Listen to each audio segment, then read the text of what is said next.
My name is Eleanor Grant. I'm 60 years old, and 3 days ago, my own son and his wife tried to kill me. They lured my husband Walter and me to the Columbia River Gorge, smiling as if it was a family outing. Then, without a flicker of hesitation, they shoved us off a 90-foot cliff. As I lay there, bones splintered against the rocks, tasting blood in my mouth, I heard Walter's desperate whisper, "Ellie, don't move. Play dead, but believe me, that wasn't the worst part." The true horror came when Walter finally told me the secret he had buried for 25 years. A truth about our family that shattered everything I thought I knew. My name is Eleanor Grant. I'm 60 years old. And 3 days ago, my own son and his wife tried to kill me. They said it would be a family outing, something to celebrate Walter's and my 40th anniversary. Fresh air, beautiful views, pictures to remember forever, Brooke chirped as she packed a picnic basket. Caleb, my son, stood behind her with that smile I had always wanted to believe was genuine. I wanted to believe, because mothers always want to believe. We drove together to the Columbia River Gorge. The autumn sun was pouring gold across the cliffs, the river below shining like liquid glass. It should have been beautiful. Instead, it became the setting of my nightmare. We hiked up a trail scattered with red leaves. My husband Walter was breathing hard beside me, but he kept holding my hand, steadying me as if he sensed what was about to come. Brooke walked ahead, snapping photos of wildflowers, her laughter carried by the wind. Caleb stayed behind us, his boots crunching against gravel with every step. I could feel his eyes on my back, heavy, sharp, almost burning. When we reached the overlook, Brooke clapped her hands. "Stand right there, Mom. Dad, 2 steps back so we can get the valley in the shot." Her voice was sweet, but her eyes gleamed like glass, cold and unblinking. Walter squeezed my hand once, a warning. I didn't have time to ask what he meant, because in the next breath, Caleb's hands slammed into our backs. The world turned upside down. The wind roared in my ears as my body pitched into nothingness. For a moment I saw only sky, blinding and endless. Then came the violent crush of rock against bone, a pain so white-hot it stole the air from my lungs. I tasted iron, thick and metallic. Blood. I couldn't move. My ribs screamed with every shallow breath. The edges of my vision darkened. And then, his voice. Walter, sprawled a few feet from me, whispered through broken teeth, "Ellie." "Don't move. Play dead." I turned my eyes toward him. His face was gray, streaked with blood, but his gaze was steady. "Play dead." The words lodged in me like a commandment. Above us, I heard footsteps, hushed voices. Caleb's voice, so calm it chilled my blood. "They're gone. Just like we planned." Brooke laughed softly, the sound brittle and cruel. My mind screamed, "My son." My own son did this, and yet, lying there on the rocks, I knew instinctively, if I wanted to survive, if I wanted the truth to ever be heard, I had to obey Walter's whisper. I had to die, convincingly. So I lay still, forcing every tremor from my body, slowing my breath until even I couldn't feel it. My heart thundered, but I prayed they wouldn't hear it, and just when I thought I could not bear the pain a second longer, Walter turned his head to me and murmured words that shattered my soul more deeply than the fall ever could. "Ellie, there's something I never told you about Jason. Ellie, there's something I never told you about Jason." Even through the haze of pain, his words cut sharper than the rocks beneath me. Jason, my firstborn, my sunshine, the boy who had promised he'd always look after us. My heart clenched, as if it were trying to shield itself from whatever was about to be revealed. "What?" I breathed, barely moving my lips. Every word sent knives into my chest. "What about Jason?" Walter's eyes glistened with tears and sweat, reflecting the fractured light above the gorge.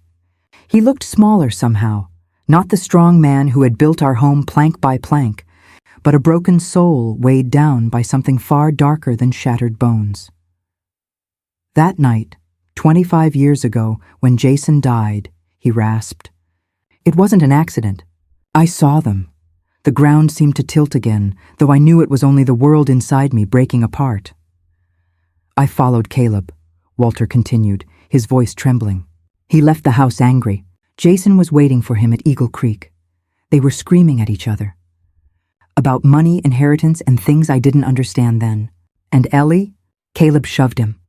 The words hung between us heavier than the mountain itself. I wanted to scream, to deny it, but my body was too broken. My soul, though, that screamed loud enough to shake the heavens. No, my whisper came out more like a plea. Walter, no. His tears ran into the dirt. Jason fell. I saw him slip into the darkness. I heard the silence after his body hit the rocks. And then Caleb. He looked at me, trembling, crying, swearing it was an accident. My blood felt like ice. The son who had just tried to kill me had killed his brother first. Walter's voice cracked, full of a guilt that had festered for decades. I wanted to go to the police, Ellie. God knows I did. But he was our boy too. Jason was gone, dead. I couldn't bring him back. And I thought, maybe if we gave Caleb another chance, if I buried the truth, he'd change. I turned my head, ignoring the agony screaming through my neck. You chose silence, I whispered, hot tears streaming into the dirt. And your silence made me live with a lie for 25 years. Above us, gravel shifted. Caleb's voice floated down, calm and cold. We'll call for help in a few minutes. Make it look good. Brooke's laughter followed, brittle as broken glass. Perfect. Poor Mom and Dad. Such a tragic accident. Their voices faded as they walked away to plot their next move.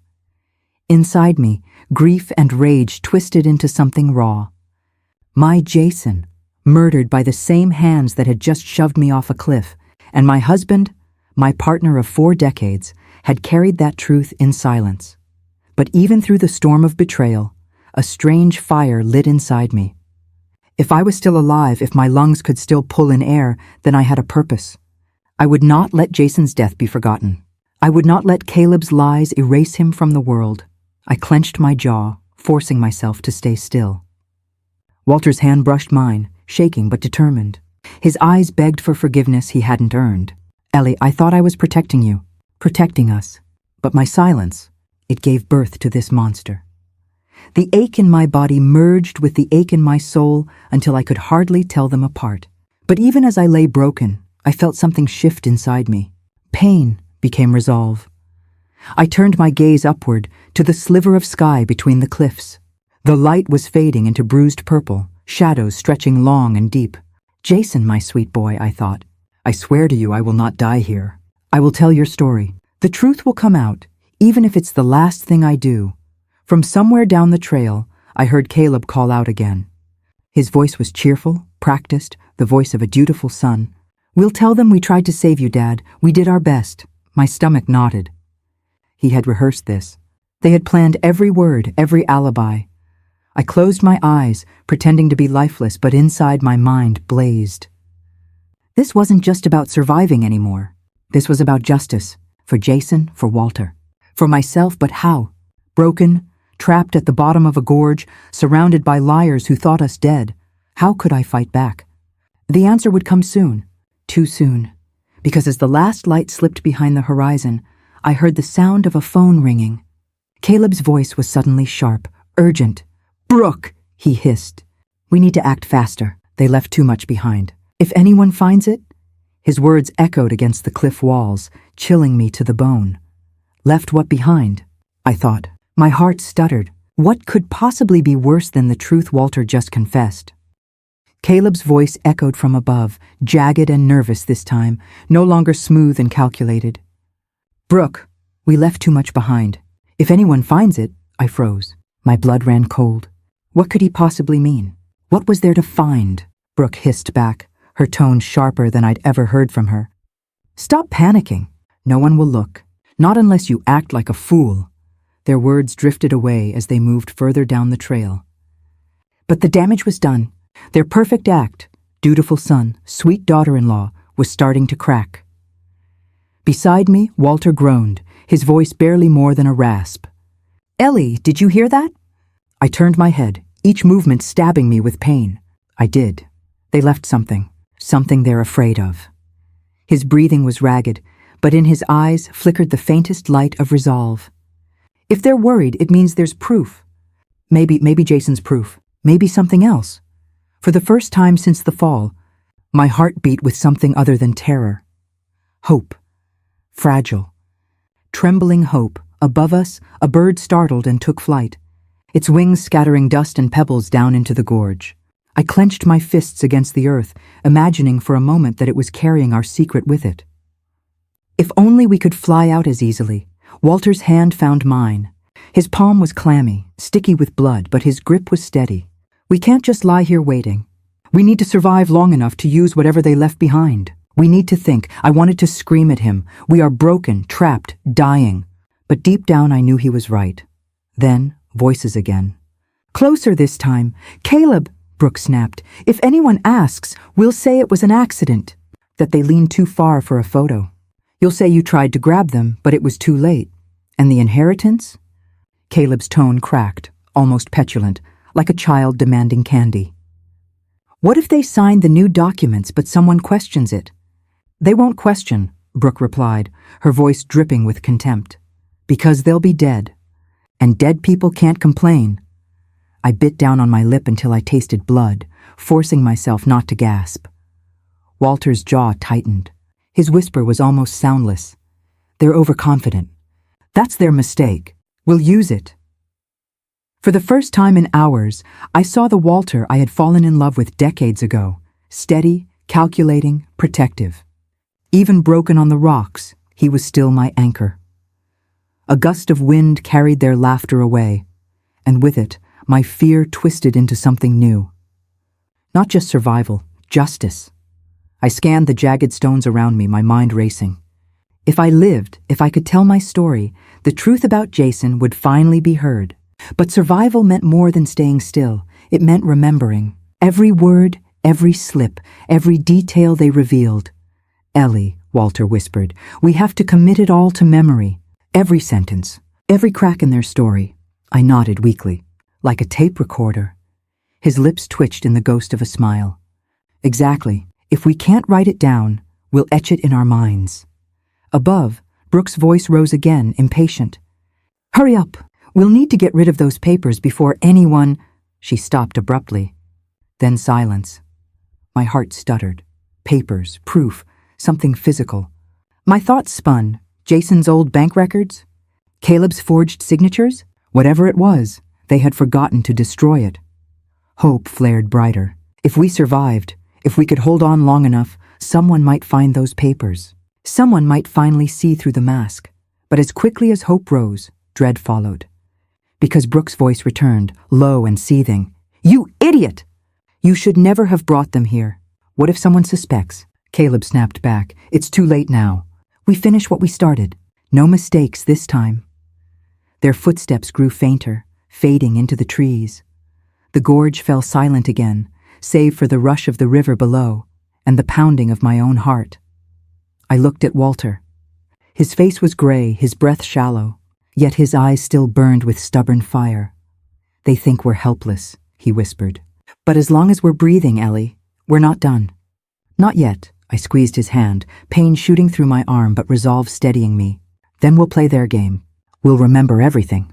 And when the time comes, we'll make them pay. But even as I said it, a new sound cut through the silence, the crunch of gravel, closer than before. I held my breath. Someone was coming back. The crunch of gravel came closer, each step deliberate, echoing off the stone walls like a hammer striking my skull. My breath froze in my chest. Walter's eyes widened, and his fingers squeezed mine so tightly it hurt. Someone was back. I forced my body to remain still, every instinct screaming at me to bolt, to cry out, to do anything but lie motionless on the jagged ground. The pain in my ribs begged me to gasp, but I bit down on it until the taste of blood filled my mouth. Then Caleb's voice pierced the silence, sharp and irritated. Brooke, check again. If anyone finds it, we're finished. He was closer now, too close. Brooke's reply floated down, cold as ice. You're paranoid. They're dead. What difference does it make? Because, Caleb snapped, you don't understand what Jason left behind. I told you, he had proof. If anyone digs it up, it'll lead back to me. To us. My blood chilled. Jason. Proof. Proof that he had been right all along. Above us, stones scattered, bouncing down the slope. Caleb cursed under his breath, and for a terrifying moment I thought he might climb down into the gorge itself. "Forget it," Brooke said sharply, tugging at him. "If you slip, you'll end up like them. We'll burn the papers tonight, just stop obsessing." There was a pause. My heart pounded so loud I was certain they would hear it. Then Caleb spat on the ground, the sound sharp and cruel. "Fine. But after tonight, no more loose ends." His boots scraped against the gravel, receding. Brooke followed, her laughter brittle as glass. I waited. 1 breath, 2, 10. The silence stretched, broken only by the rush of the river. Only then did I dare to move my lips. "Walter," I whispered, barely audible. "Did you hear? Jason left something. He tried to warn us." Walter's face was pale, but his eyes flickered with grim determination. "If we live, we'll find it. We'll finish what Jason started." The thought of my eldest son, alone, terrified, piecing together the truth 25 years ago, stabbed at me like a blade. He had tried to save us, and we had failed him. But now maybe we could save his memory. Above, a gust of wind rattled the trees. Then, unexpectedly, another sound, the sharp click of a camera. I froze again.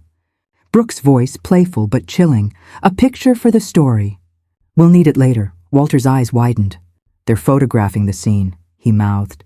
A fresh wave of nausea churned in my gut. Photos. They wanted proof of their performance. Grieving survivors who had just lost their parents in a tragic fall. Each stage snapshot would become another nail in our coffin. But then, unexpectedly, fate turned. As Brooke laughed and snapped another photo, she muttered under her breath, "Make sure the recording's off." "We don't need that on file," Caleb cursed again. Damn it, I left the recorder in the truck. My pulse surged. A recorder.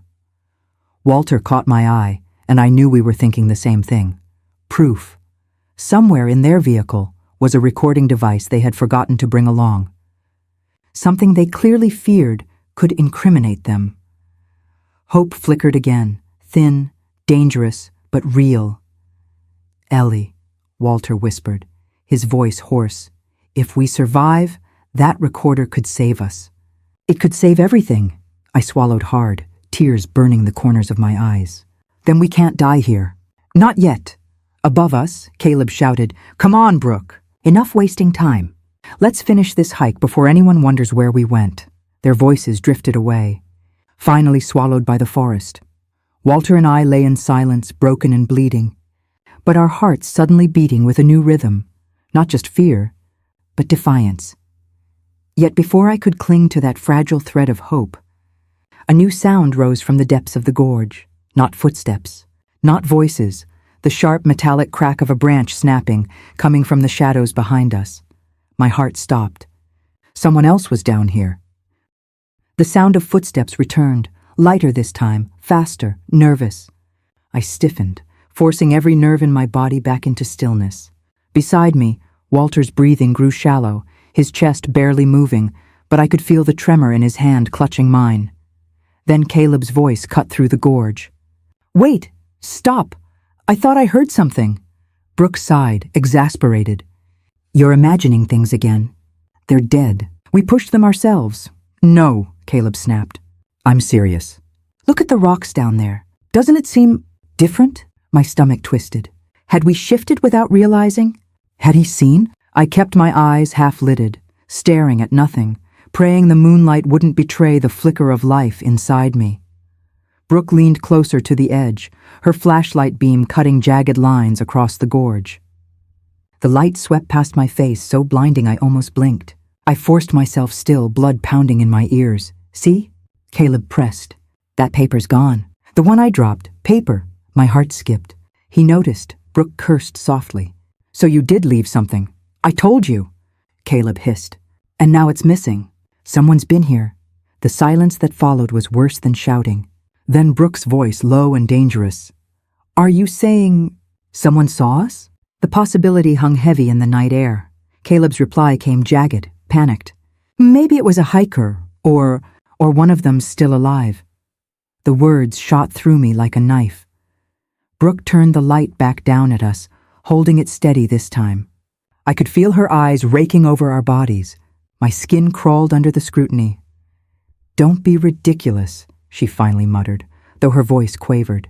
"Look at them, broken. Not even a twitch." Walter's grip tightened painfully on my hand, warning me not to move.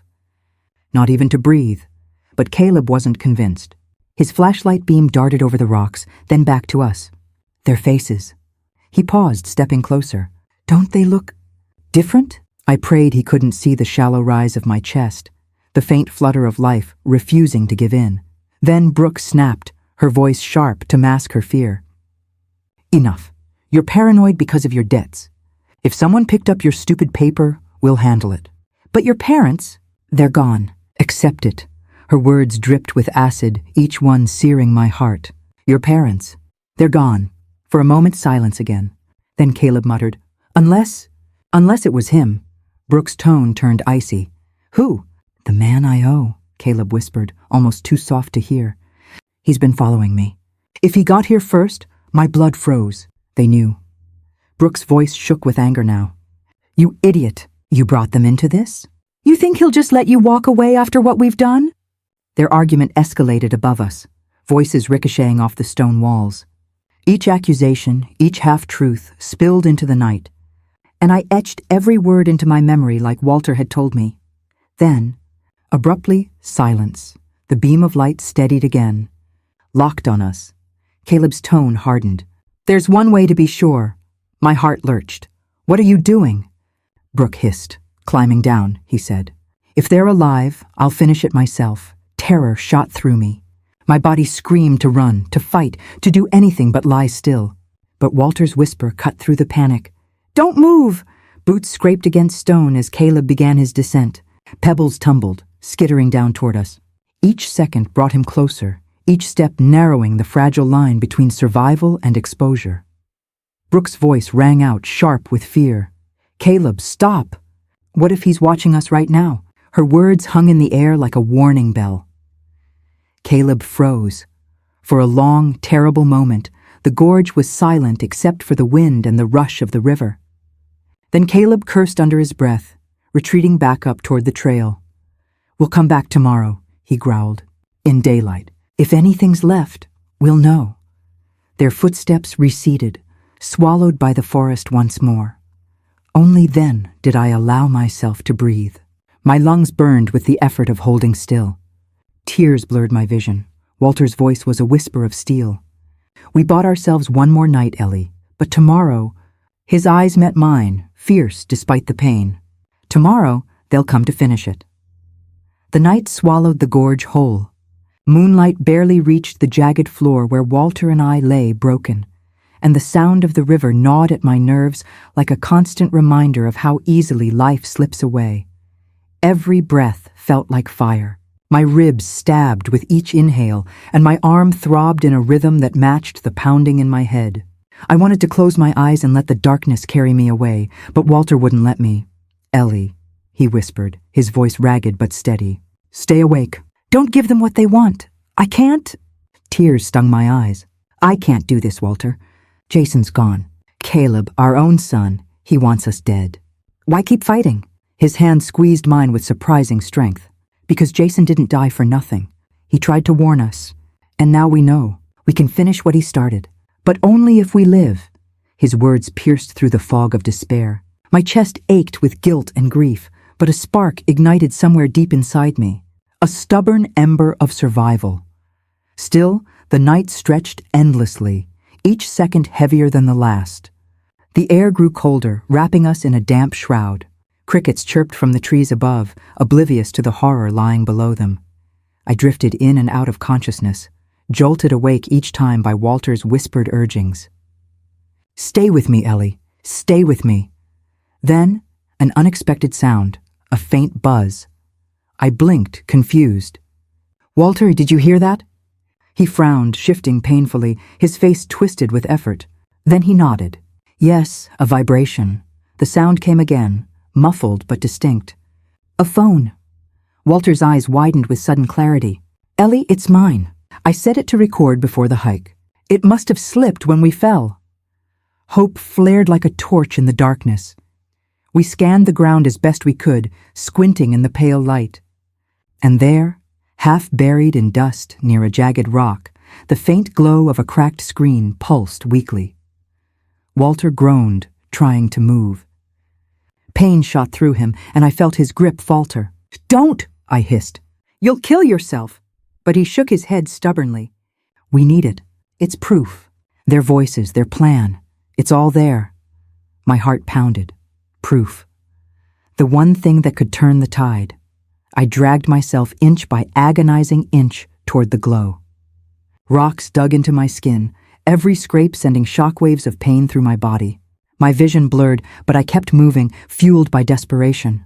Finally, my fingers brushed cold glass. The screen flickered at my touch. The battery icon blinked red, nearly dead. "Ellie?" Walter's voice trembled with hope. "I have it," I gasped, clutching the phone to my chest. With trembling hands, I unlocked it. The recording app was still running. The timer read over 2 hours. My breath hitched. It had captured everything. Their laughter, their lies, even Caleb's admission. Proof. But then the screen dimmed, and panic surged through me. The battery was seconds from dying. "Walter," I whispered frantically, "if it shuts off, hide it," he rasped. "Somewhere they won't find it. If we die tonight, someone will." I looked around desperately. The gorge was nothing but stone, dust, and scattered branches. Then my eyes fell on a hollow crevice in the rock wall, small but deep enough to conceal. I crawled toward it, every movement agony, and shoved the phone inside. The glow disappeared into the shadows. For the first time, I felt a fragile thread of control return. Even if Caleb killed us tomorrow, the truth had a chance. But then, another sound. Distant at first, then growing clearer. The low hum of an engine. Walter's eyes met mine. "Do you hear that?" I nodded, pulse racing. It wasn't Caleb's voice. Not Brooke's laugh. It was something else. Headlights flickered against the trees above, sweeping over the cliff edge. Someone had arrived. The gorge lit up in sudden blinding light. Beams from a pair of headlights cut through the darkness, casting long, eerie shadows across the jagged rocks. I threw my arm over my face, terrified the sudden glow would expose the twitch of my eyelids or the rise of my chest. Walter turned his head slowly toward me, his lips trembling. "Ellie, someone's up there." The engine idled, its low growl vibrating through the ground beneath us. Gravel crunched as a car door slammed shut. Then came footsteps, slow, heavy, deliberate. A silhouette appeared against the glare of the headlights. Tall, broad-shouldered. He carried something metallic that gleamed briefly in the beam. For one dizzying second, I thought it might be a rescuer with climbing gear. But then he spoke. "Grant, you down there?" My blood ran cold. He knew our name. Walter's grip on my hand tightened like a vice. His eyes burned with recognition. "It's him," he whispered. "The man Caleb owes, the loan shark." The accomplice. The figure moved closer to the cliff edge, the beam of a flashlight now sweeping across the gorge. The light passed over our bodies, lingering, probing. I forced my breath shallow, my body stiff as stone. "There you are," the man muttered, his voice carrying down to us. "Still breathing, aren't you?" My heart slammed against my ribs. Had he seen through me? Walter's lips barely moved. "Don't react," the man chuckled, low and menacing.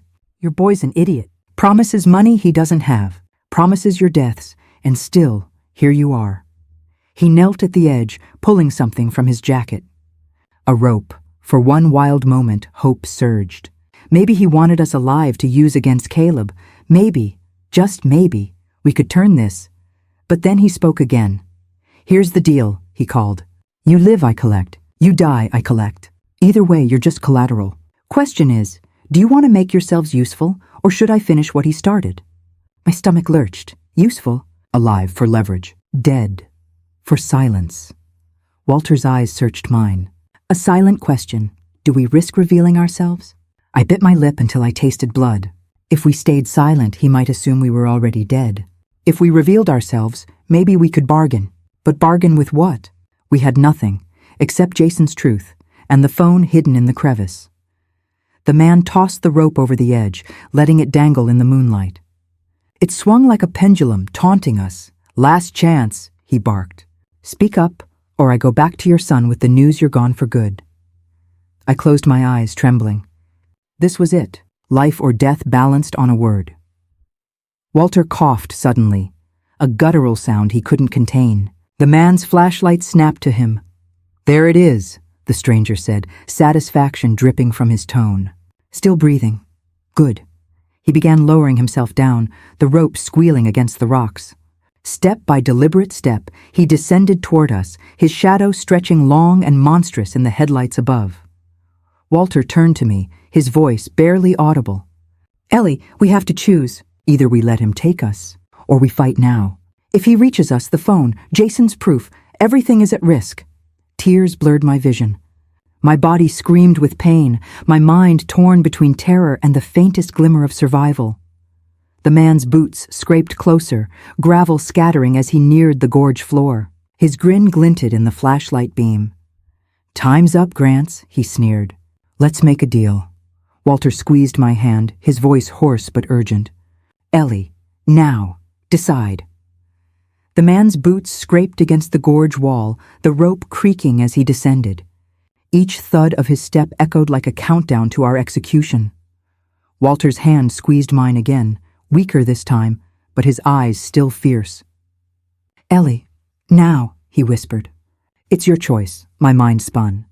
If we stayed silent, he might assume we were too broken to matter and finish us off. If we spoke, he could kill us anyway. Or worse, drag us into his world of debts and violence. The flashlight beam closed in, flooding our bodies with harsh white light. I felt naked, exposed. I swallowed hard, then did the only thing my instincts screamed against. I opened my mouth. "Wait." The word came out cracked, raw, barely more than a gasp. But it stopped him cold. The man froze on the rope, flashlight fixed on me. Then slowly a grin spread across his face. "Well, look at that." "The corpse speaks." Walter groaned beside me, trying to push himself up, but the effort tore a cry of pain from his throat. The man's grin widened. Alive and loud. Perfect. He dropped the last few feet to the gorge floor, landing with a heavy thud. Dust puffed around his boots as he straightened, rolling his shoulders. In the glow of the flashlight, I could see him clearly now. Scars carved into his face, a jagged tattoo snaking up his neck. A predator in every sense. "You're smarter than your son," he said, stepping closer. "He thinks dead parents pay debts. But alive parents?" His grin turned feral. "Alive parents can be leveraged." I shivered, but forced my voice steady. "If you kill us, you get nothing. But if we live—" He cut me off with a bark of laughter. "Save the speech, lady. I don't want your money. I want your son on a leash, and you're the chain." His words sank into me like poison. To him, we weren't people. We were bargaining chips. Walter coughed, spitting blood onto the rocks. "You'll never control him. He'll betray you too." The man crouched, his flashlight beam burning into Walter's eyes. "Oh, I know. That's why I'll keep you alive long enough to make sure he pays. After that," he tapped the side of his gun with a smirk. "Well, accidents happen." Hopelessness pressed down on me like the weight of the cliffs. We had escaped Caleb once, only to fall into another trap. Then, something flickered in the corner of my vision, the faintest red glow. The phone. Hidden in the crevice, its dying battery blinked one last time before going dark. The man hadn't noticed. My pulse quickened. Proof still existed, if we could keep him from finding it. I forced myself to sit up slightly, wincing in agony. "We can make a deal," I rasped, drawing his attention away from the rock wall. "We know where Caleb hid things. Jason's things, evidence. It could be worth more than his debts." The man's eyes narrowed, suspicion flickering. "Evidence?" Walter caught on instantly. "Proof he killed his brother. Proof he's been stealing for years. You help us out of here, it's yours." The stranger studied us, weighing our words. His gaze darted briefly toward the rocks behind us, then back. I held my breath, praying he hadn't seen the crevice. Finally he straightened, pulling the rope taut again. "Maybe you're not as useless as I thought. Fine. You live. For now. But if you lie," his grin returned, sharp as a blade, "you'll wish Caleb had finished the job." Relief and terror crashed over me all at once. He wasn't killing us, not yet. But now our lives dangled on another fragile thread, one just as dangerous as the cliff itself. He grabbed Walter by the arm, yanking him upright with brutal force. Walter cried out in pain. The man sneered. "Come on, you're coming with me." My stomach lurched. If he dragged us up that cliff, Caleb and Brooke would see us alive, and then everything would unravel. The stranger tightened his grip on Walter, preparing to climb. Then his head snapped up, flashlight beam darting wildly. Voices. Caleb's voice. Brooke's laughter. Closer than ever. The sound of Caleb's voice cut through the night like a blade. "Brooke, shine the light. Down there." I swear I heard something. The loan shark froze, his flashlight beam snapping upward. His grip on Walter's arm tightened, pulling a ragged cry from my husband's lips. Walter bit it back, teeth clenched, but the sound echoed up the gorge. "Did you hear that?" Brooke gasped. "Yes," Caleb snarled. "Someone's down there." The man beside us cursed under his breath. "Damn fool kids." He pressed the barrel of his gun against Walter's ribs, low enough the others couldn't see, but high enough for me to catch the gleam of metal. "Not a word," he growled. I lay rigid, my mind racing. If Caleb and Brooke saw us alive, they'd finish the job. If the loan shark revealed us, he'd use us as pawns. Either way, we were trapped. The beam of Brooke's flashlight swept across the gorge again. It landed just short of us, catching only the dust and jagged rocks. Caleb's boots scraped at the cliff edge as he leaned further. "There," he shouted. "Do you see? Tracks in the dirt. Someone's been moving." The man spat on the ground. "Idiot," he muttered. Then louder, with surprising calm, he called up, "Evening, kids." My heart lurched. He was talking to them. There was a pause, then Brooke's uncertain voice. "Who's down there?" "Friend of your father's," the man lied smoothly. "Thought I'd check on them after the fall." My stomach turned at the casual way he twisted the truth. Caleb stiffened. "No one was supposed to know." "Who the hell are you?" The man's laugh was low and dangerous. "You really want me to answer that, boy? Or should I remind you what happens when debts aren't paid?" Silence. Heavy. Poisonous. Then Caleb's voice cracked, just a little. "You shouldn't be here." Walter's eyes darted to me. That slip of fear in Caleb's voice, it was new. And important. The man tugged Walter closer to his chest, making it clear even from above that he held leverage. "Oh, I should be here. You owe me 6 figures. You think killing Mommy and Daddy clears the slate? Cute idea. But you're late on my payment, and now I've got collateral." My blood chilled. He was using us exactly as he promised. Brooke's voice trembled. "Collateral? What are you talking about?" "Alive parents," the man barked, his grin flashing in the beam of his light. "Means leverage. Dead parents? Just another problem to clean up. I'll decide which they'll be." A strangled noise escaped my throat before I could stop it. Caleb heard. His fury exploded. "They're alive!" His voice cracked like thunder. "You said—" He turned on Brooke, his words venom. "You swore they were gone." Brooke stammered. I thought they were." The man laughed, the sound echoing against the stone. "Looks like Junior's little secret is out." Caleb's breathing grew ragged. "You bastard," he snarled down at the stranger. "This wasn't the deal. Deal changed," the man shot back. "You want them dead? Fine, but you'll pay me double." Brooke's scream ripped through the night. "You can't hold us hostage. We've planned this for months." Her words slipped like poison into the open air. And I saw the loan shark's grin widen. He now had more than leverage. He had confession. Walter's whisper trembled against my ear. "Ellie, he doesn't know. The phone. Jason's proof. If we survive this standoff..." But Caleb wasn't thinking about evidence. He was unraveling, his mask of control cracking. "I won't pay you another cent," Caleb shouted, his voice hoarse. "I'll take care of them myself. And if you get in my way..." The loan shark raised his gun, aiming upward. "Careful, boy. You threaten me, you'll never see another sunrise." For one suspended heartbeat, the gorge was a battlefield of silence, lit only by the trembling beams of flashlights and the harsh glow of headlights. Then Brooke whispered, urgent and sharp, "Caleb, if they're alive, we finish it now, before it all unravels." I saw it then, the madness in my son's eyes as he stared down into the gorge. He was cornered, desperate, dangerous. The loan shark's grin faded, his finger tightening on the trigger, and Walter, broken but unyielding, leaned closer to me and whispered, Ellie. When the bullets start flying, crawl to the rocks. Get the phone.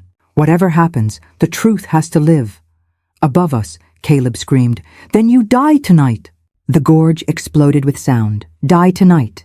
Caleb roared, his shadow lunging against the cliff's edge. His hand flashed, a gun pulled clumsily from his jacket. The loan shark reacted first. His own weapon snapped upward, muzzle glinting in the headlights. "You stupid brat!" he barked, finger tightening on the trigger. The first shot cracked like thunder. Sparks burst from the rocks above, sending shards raining down. My ears rang, the sound swallowing the river's roar. Walter shoved me hard toward the boulder beside us, his voice raw. "Ellie, crawl!" Another shot. This time Brooks screamed, dropping to the ground at the cliff's edge as Caleb fired wildly into the gorge. Bullets sparked against stone, one ricocheting so close I felt the air split beside my cheek. The loan shark fired back. His flashlight swung crazily, cutting wild arcs across the gorge wall. Caleb cursed, ducking back, his voice shaking with rage. "You're not taking them!" he shouted. "They're mine to finish!" My stomach heaved. Mine to finish. My son's voice. My son's claim. I dragged myself toward the crevice where we'd hidden the phone, every inch agony. Rocks tore at my palms, blood mixing with dust. My body screamed for me to stop, but Walter's words echoed in my ears. Whatever happens, the truth has to live. Another burst of gunfire lit up the gorge. I froze, pressing my body flat against the stone. Dust cascaded from above as Caleb shouted down curses I could barely make out over the ringing in my head. "Double-crossing bastard!" he screamed at the loan shark. The man only laughed, savage and cold. "You can't even kill your own parents right, and you think you'll kill me?" Shots cracked again, closer now. The sharp scent of gunpowder filled the gorge, mingling with the metallic tang of my own blood. Walter was still on the ground where the man had shoved him, trying to push himself upright. His face was pale, his breaths ragged, but his eyes locked on me. "Ellie, go!" he rasped. I reached the crevice. My fingers clawed at the dark hole until they brushed the cool edge of the phone. Relief surged through me like lightning. I pulled it free, its screen dead, but inside the proof still lived. Jason's voice, Caleb's lies, Brooks' confessions, all of it. And then a beam of light hit me full in the face. The loan shark had turned. His grin cut through the dust like a knife.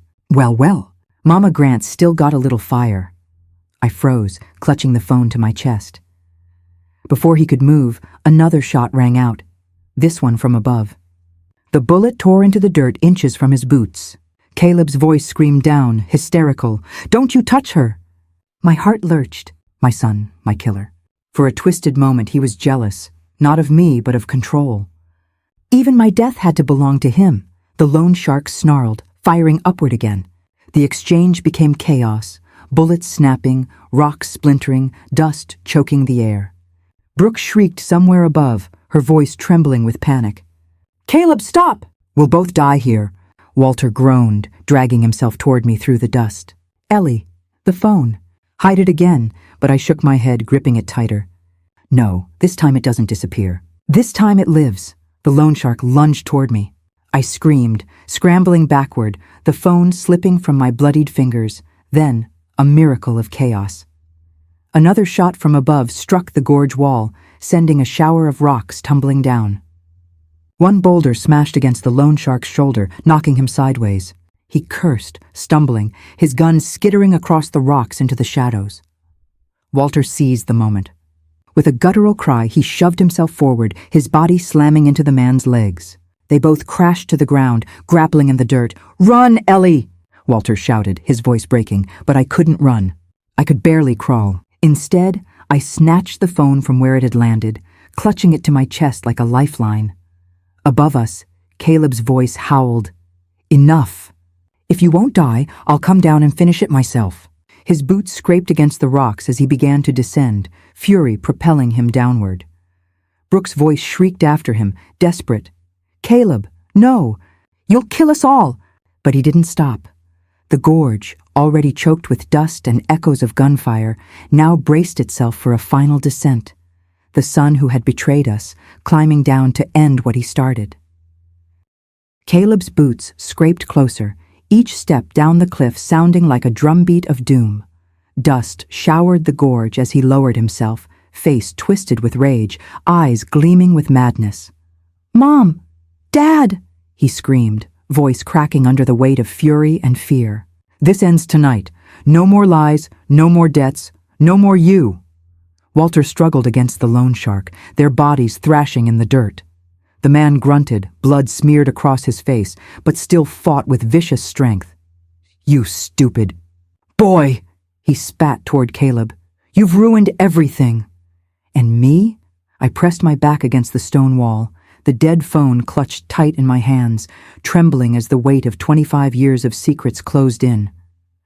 When Caleb's boots finally hit the gorge floor, silence fell for the briefest, strangest moment. Just the rush of the river, the hiss of wind through the trees, and 3 sets of ragged breathing. Then Caleb's eyes locked on me. "Give it to me, Mom." His voice cracked like breaking glass. "Whatever proof Jason had, it dies with you." Walter, bleeding and breathless, forced himself upright, shielding me with his body. "No, Caleb, not this time. 25 years ago, I let Jason's truth die. I let your lies fester. But tonight?" His chest heaved, his voice a rasp of steel. "Tonight, I choose the truth." The words seemed to strike Caleb like blows, his face twisted, veins rising in his neck. "Jason was weak," he shouted, almost sobbing. "He always had everything. The inheritance, your love, your approval, while I was nothing. You think I'd let him take it all from me?" The air grew electric. Finally, the words we had dreaded for decades tore out of him, confession, naked and burning. The loan shark laughed bitterly, staggering to his feet. "There it is," he sneered. "The golden boy admits it. You killed your brother." "Shut up," Caleb roared, raising his gun, torn between silencing the man and silencing us. His hand shook violently, rage spilling into desperation. In that instant, I knew. The truth wasn't just in the phone.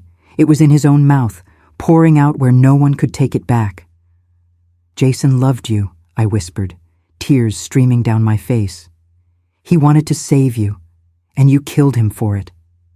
Caleb's scream split the night as he lunged toward me, gun raised. Walter reacted first. With the last of his strength, he threw himself into Caleb's path. The gun went off, once, twice, the shots deafening in the narrow gorge. Caleb stumbled, eyes wide with shock. He dropped the weapon, hands clutching his side. No, this wasn't supposed to." His knees buckled, and he collapsed against the rocks, gasping. The loan shark, bleeding and battered, staggered back toward the rope. "I'm done with you all," he spat. "Let the cops sort through the bodies." He began climbing, cursing under his breath. Walter slumped into my arms, blood soaking his shirt. His lips trembled with a weak smile. "Ellie, it's over. You have the truth now." I held him, sobbing, shaking my head. "No, don't you leave me, not after all this." His hand brushed my cheek, tender even as life drained from him. "Promise me, you'll tell the world. Tell them Jason's truth. Tell them ours." Sirens wailed faintly in the distance, rescue or justice or both. The sound drew closer, winding through the trees. I lifted the phone, clutching it like a holy relic. Caleb's words still rang in my ears. His confession, his rage, his betrayal. It was enough. With or without the recording, the truth had finally clawed its way into the open. I pressed my forehead to Walter's, whispering, "We survived, my love. We survived long enough." When the rescuers reached us minutes later, they found me broken but alive, the phone in my hand and the shattered pieces of a son's lies scattered across the gorge floor. Now, as I sit here healed but forever scarred, I tell you this. Family isn't about blood. It's about truth, loyalty, and love that cannot be bought or stolen. I lost a son that night, not by death, but by choice. And I will never stop mourning Jason, the son who chose honesty over greed. But I survived to tell you this story because the truth matters. It matters more than fear, more than silence, more than protecting someone who has chosen the path of darkness. So I ask you, if there is a secret tearing your family apart, don't bury it. Don't wait 25 years like I did. Speak it, shine light on it, because only in truth can we find freedom. And if you believe that, share this story, comment. Let someone you love know the truth will always outlive the lie. God always blesses, and I am convinced that courage leads us to better days. Meanwhile, on the final screen, I leave you with two of the channel's most beloved stories. I'm sure they will surprise you.